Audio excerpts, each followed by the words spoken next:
নমস্কার, আমি পিউ। আপনারা দেখছেন এনজয় লাইভ। ঈশ্বরের কাছে কামনা করি সবাই ভালো থাকুন, সুস্থ থাকুন, সকলের মনে সকলের চেয়ে পূর্ণ হোক। আজ আমার ঠাকুর ঘর ডিপ ক্লিন করছি। প্রত্যেক বছর 4 বার, মানে বছরে 4 বার এইভাবে আমার ঠাকুর ঘর আমি ডিপ ক্লিন করি। ঠাকুর ঘরের সমস্ত মূর্তি, ঠাকুরের জিনিসপত্র সমস্ত ড্রয়িং রুমে নিয়ে গিয়ে রেখেছি।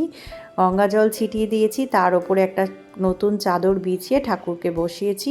সমস্ত জিনিস বার করে এইভাবে সিংহাসন ফাঁকা করে তারপর ডিটারজেন্ট দিয়ে, ভিম লিকুইড, ভিনিগার দিয়ে সমস্ত দেওয়াল পরিষ্কার করে এই মেশিনটার মাধ্যমে, যেটা দিয়ে আমাদের গাড়ি ধোয়া হয়, সেই মেশিন দিয়ে ভালো করে ধুয়ে পরিষ্কার পরিচ্ছন্ন করে নিই।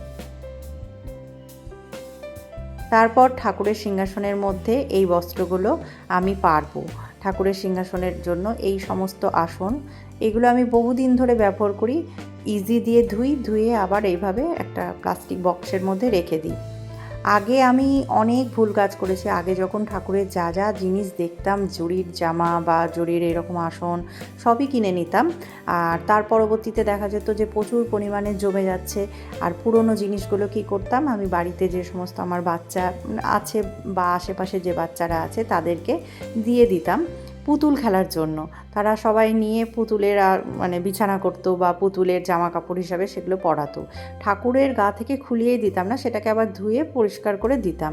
কিন্তু ঠাকুরমশাই বলছেন এটা একটা ভুল কাজ, এটা কিন্তু তুমি অনেক ভুল কাজ করেছো। কারণ ঠাকুরের জিনিসপত্র ছোটো বাচ্চাদের তো বুদ্ধি নেই, তারা তো যেখানে সেখানে ফেলে দেবে, পায়ে ঠেকবে, এতে তোমার সংসারের অমঙ্গল হবে। সেই থেকে আমি আর ঠাকুরের জিনিসপত্রগুলো কাউকে, মানে বিশেষত বাচ্চাদের আর দিই না।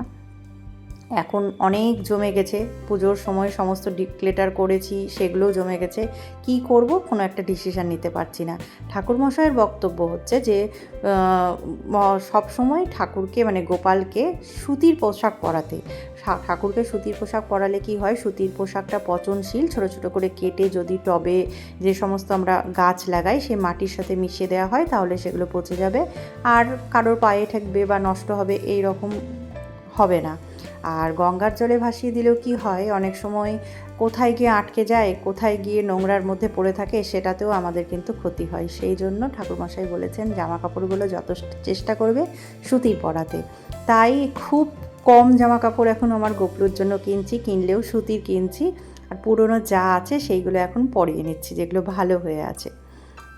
তারপর ঠাকুর ঘরের সমস্ত জিনিসপত্র গুছিয়ে সাজিয়ে পরিষ্কার করে ফুল দিয়ে সাজিয়ে, আমার ছাদ বাগানের ফুল দিয়ে সাজিয়ে গোপাল ঠাকুরকে পুজো করলাম।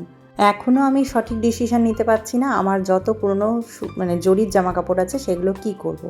আপনারা আপনাদের গোপাল ঠাকুরের পুরনো জামা কাপড় কী করেন আমাকে অবশ্যই কমেন্ট করে জানাবেন।